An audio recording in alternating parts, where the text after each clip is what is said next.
May buntag sa tanan, nada nagapangutana sa ko kung asa daw makita na ang criteria na dapat i-meet para ma-monetize ta. Sundi lang ang video para mahibawan na to.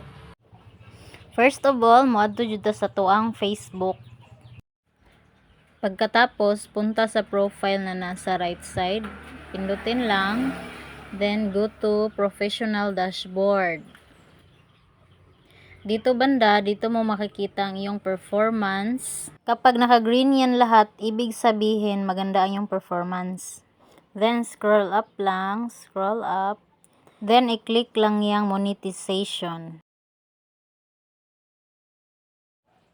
Tapos, dito tayo mapupunta.